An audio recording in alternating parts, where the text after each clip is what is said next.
Nah, yang paling cepat untuk bisa menyaksikan Allah itu tafakkur ini. Tafakkur. Ini tafakkur ini ibadah yang luar biasa. Karena dengan kita tafakkur bisa melihat Allah.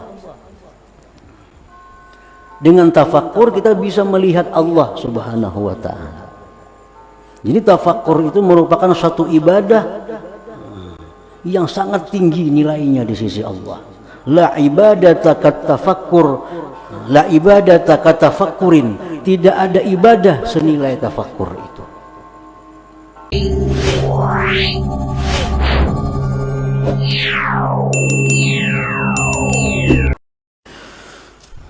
Bismillahirrahmanirrahim.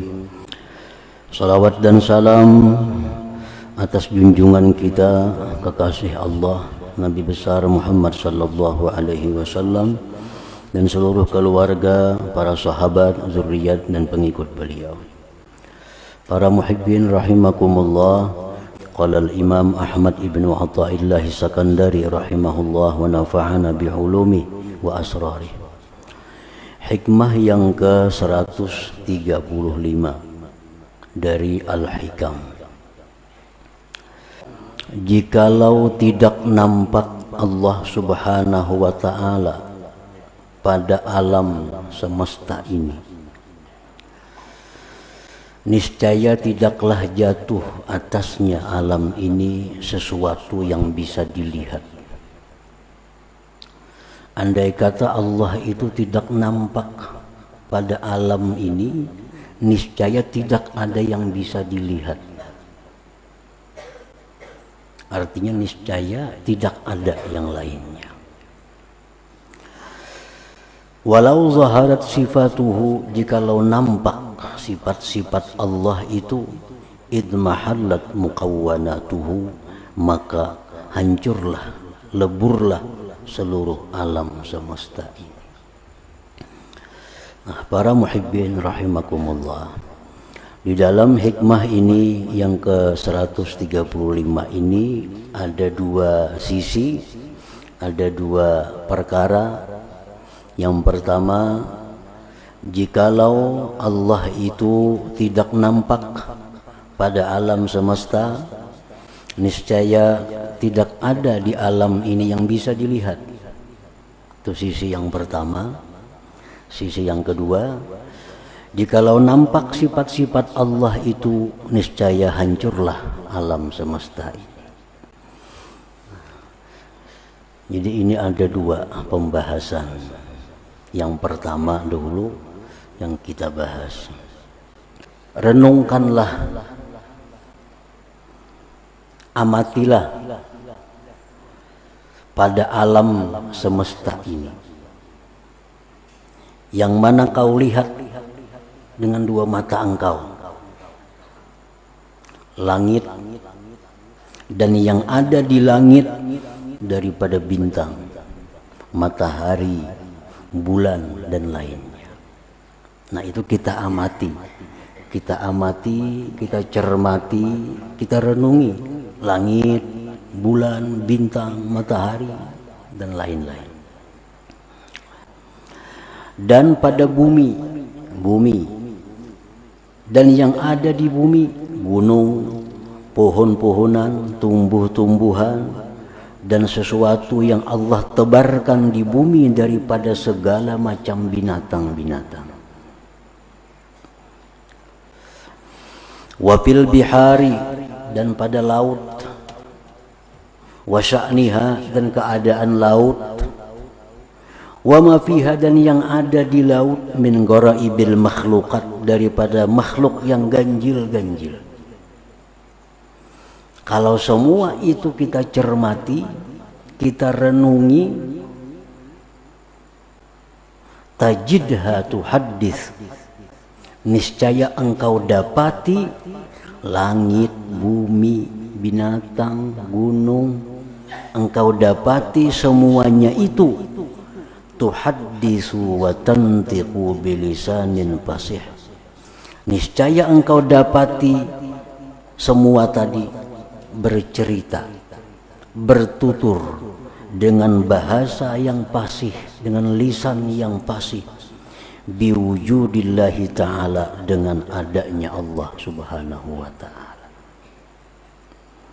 wa wahdaniyatihi, esaknya Allah, wa ilmihi, ilmunya Allah, wa iradatihi, iradatnya Allah, wa kudratihi, kudratnya Allah, wa ghairiha minas sifat, dan selainnya dari sifat-sifat Allah subhanahu wa ta'ala.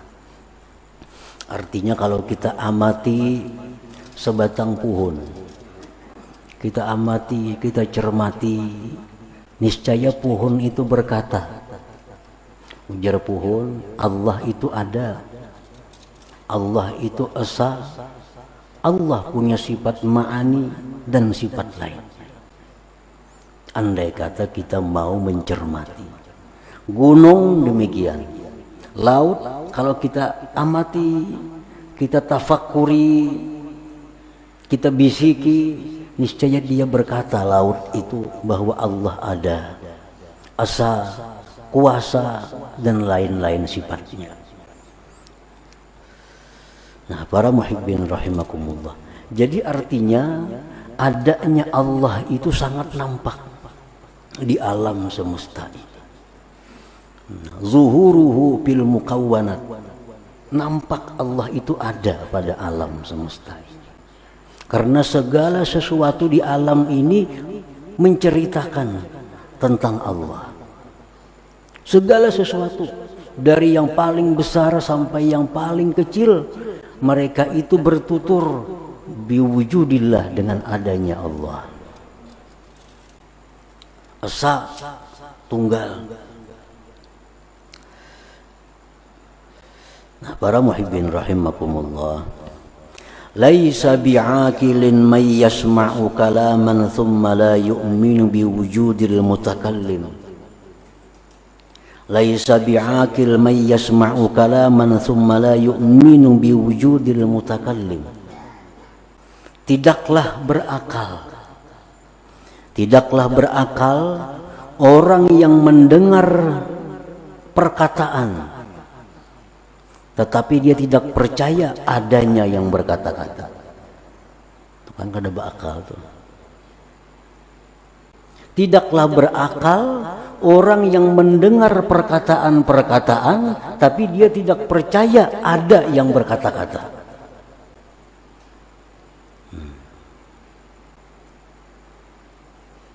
Suaranya mendengar, kata-katanya mendengar, tapi kada percaya ada yang berkata-kata. Itu kada beakal ngarannya. Bila ada yang berkata, bila ada suara, ada perkataan, berarti ada yang berkata-kata. Au yaqra'u kitaban tsumma la yu'minu biwujudil katib. Tidak berakal orang yang membaca surat tapi kada percaya adanya yang menulis surat. Nah, itu kada berakal. Nah, tidak berakal orang yang melihat bumi, langit, pohon, gunung, tapi tidak bisa menyaksikan Allah subhanahu wa ta'ala. Tidak berakal orang yang melihat pohon, melihat binatang, tapi tidak bisa menyaksikan nampaknya Allah subhanahu wa ta'ala. Nah, para muhibbin rahimakumullah, fazuhuruhu fil mukawwanat jaliyun li'akilin mutafakkir, maka nampaknya Allah pada alam semesta ini jelas sekali. Nampaknya Allah itu terang benderang bagi orang yang berakal tapinya yang mau tafakkur. Bagi yang berakal dan yang mau tafakkur.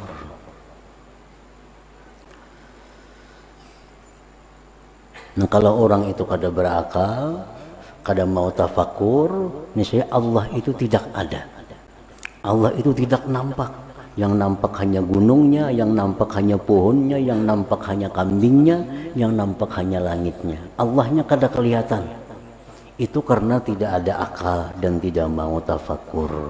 Andai kata dia berakal, dia tafakur, nah begitu dia melihat pohon, disitulah dia melihat adanya Allah subhanahu wa ta'ala. Para muhibbin rahimakumullah. Oleh karena itu Rasulullah sallallahu alaihi wasallam dalam banyak perkataan sabda beliau menganjurkan, demikian pula Al-Qur'an menganjurkan agar tatafakkaru, berpikir. Karena dengan berpikir itu akan kelihatan yang sebenarnya. Mendatang dalam sebuah hadis, murada fil hadis, la ibadata kat tafakkur. Tidak ada ibadah yang senilai dengan tafakkur itu. Ini tafakkur ini ibadah yang luar biasa. Karena dengan kita tafakkur bisa melihat Allah. Dengan tafakkur kita bisa melihat Allah Subhanahu wa taala. Jadi tafakkur itu merupakan satu ibadah yang sangat tinggi nilainya di sisi Allah. La ibadata kat tafakkur, la ibadata kat tafakkurin. Tidak ada ibadah senilai tafakkur itu. Kan inti dari segala ibadah itu supaya bisa melihat nampaknya Allah. Kita sembahyang supaya kita bisa menyaksikan Allah.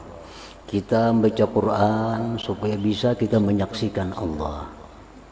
Nah, yang paling cepat untuk bisa menyaksikan Allah itu tafakkur ini.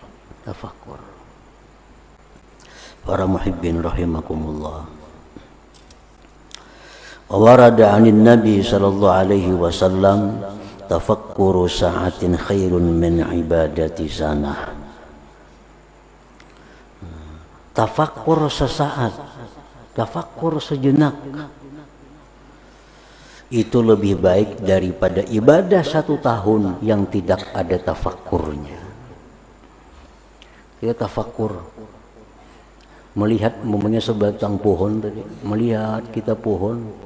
Kalau kita berpikir, oh pohon ini jelas menunjukkan adanya Allah. Pohon ini jelas menunjukkan bahwa Allah itu esa.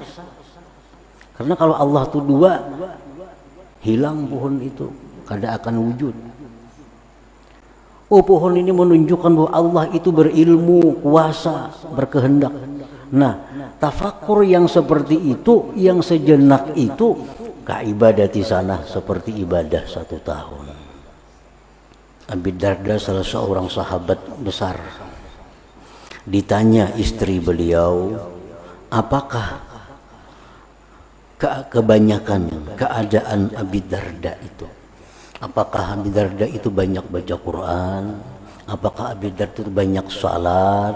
Apakah Abi Darda itu banyak ibadah-ibadah lain?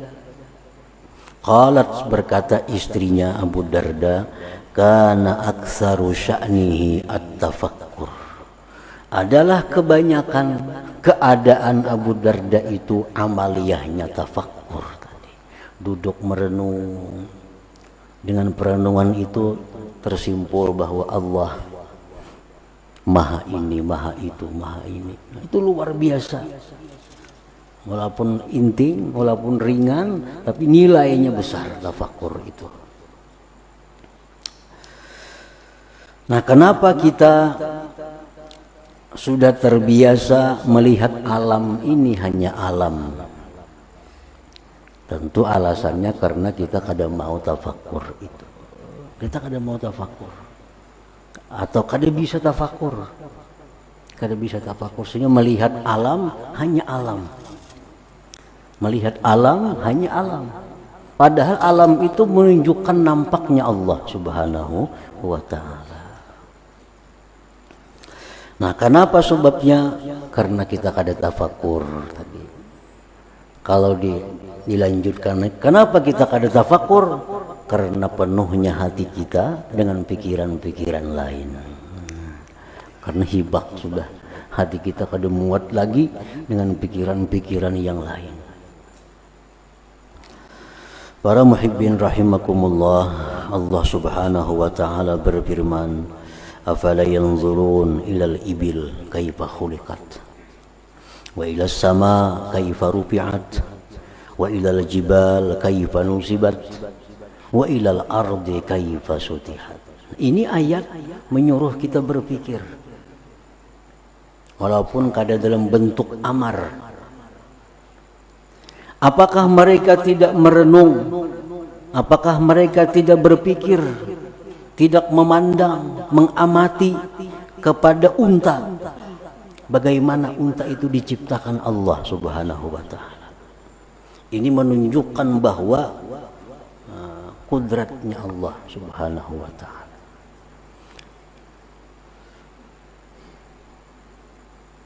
Nah, kenapa diutamakan di sini disebut unta?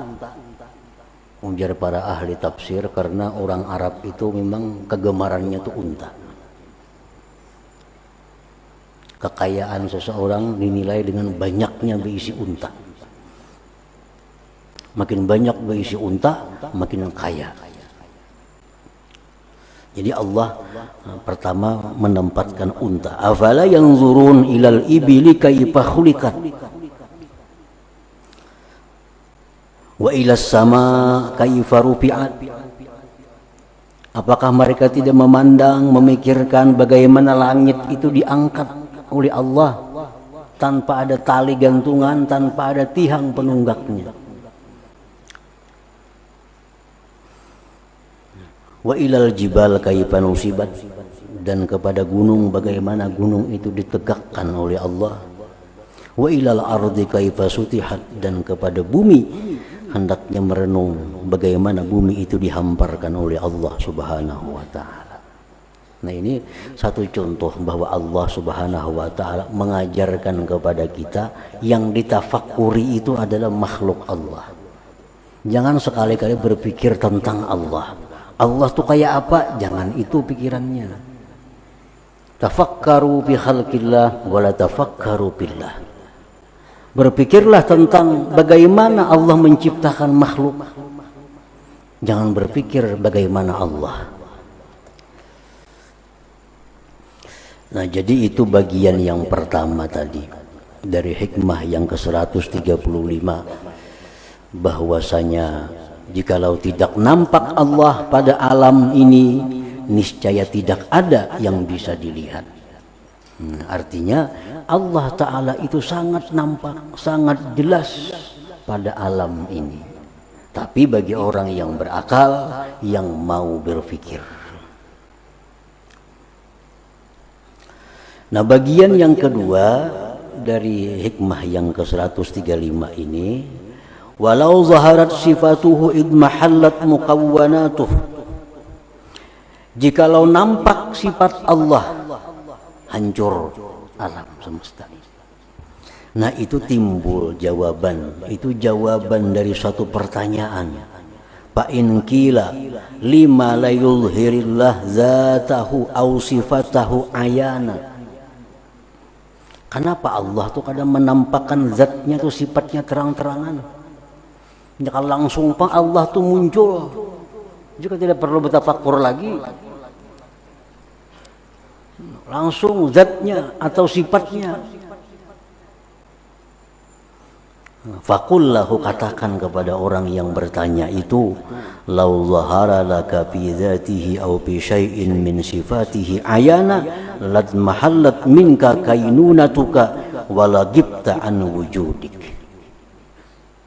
Jikalau nampak Allah itu atau sifatnya Allah nampak terang-terangan, bisa dilihat dengan mata, niscaya hancur bentuk tubuh engkau dan hilanglah engkau dari adanya engkau itu. Artinya kada mampu kita. Makanya Allah itu nampak. Kayak apa nampaknya Allah? Nah, hancur kita. Kita akan hilang dari adanya kita ini. Para muhibbin rahimakumullah, ini kembali kepada apa yang pernah terjadi dengan Nabi Musa alaihissalam. Nabi Musa ini punya umat yang luar biasa, hendak minta melihat Allah terang-terangan. Wahai Musa, lan nu'minu lak, kami tidak beriman lawan engkau sehingga kami bertemu Allah Ta'ala. Mana Allah Ta'alanya dulu? Kami nak bertamu, nak melihat kayak apa garang Allah Ta'ala itu. Ini yang mengakibatkan Nabi Musa sallallahu alaihi wasallam minta kepada Allah ayyuriyahu zatahul aliyah. Musa munajat. Dalam munajatnya itu Nabi Musa minta kepada Allah agar memperlihatkan zatnya yang maha tinggi, yang maha suci itu. Faqala ta'ala, Allah menjawab, lantarani, engkau kada akan mampu melihat aku wahai Musa. Lantarani, engkau tidak akan bisa memandang aku. Walakin inzur ilal jabal, coba tengok kepada gunung. Di situ ada gunung yang oleh ahli tafsir disebut Jabal Zabir. Ini gunung yang terbesar, terkukuh di situ. Fa in istaqarra makanah fasawfa tarani. Jikalau gunung itu tetap utuh, begitu aku bertajalli, maka engkau ada harapan bisa melihat aku.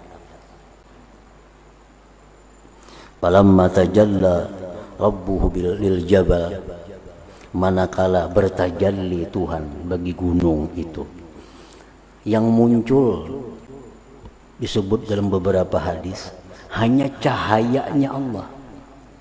Yang muncul hanya cahaya Allah sebesar setengah kelingkingan atas. Ini unmulah ngarannya, masa garis ini nah, ini satu unmulah. Yang muncul separuh ini nah, yang muncul dari cahaya Allah. Cahaya belum zatnya, muncul cahaya Allah. Nah, kepada gunung Zabir yang paling besar, paling kokoh di situ, ja'alahu dakka, maka gunung tadi hancur berantakan. Nah, hanya cahayanya yang keluar. Keluarnya ada yang mengatakan seini, ada yang mengatakan selubang jarum.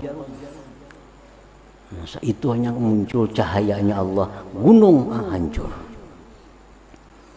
Ujar para ahli tafsir dalam kitab As-Sawi 'alal Jalalain disebut gunung Zabir itu hancur, pecah menjadi 6 bagian. Pecah jadi 6. Pecah, terbang gunung tadi. 3 bagian di Madinah, 3 bagian di Makkah Mukarramah. Yang di Makkah itu ujar pengarang tafsir Sawi 'alal Jalalain, yang di Makkah itu maka jadilah dia gunung Sabir, gunung Sur, gunung Nur.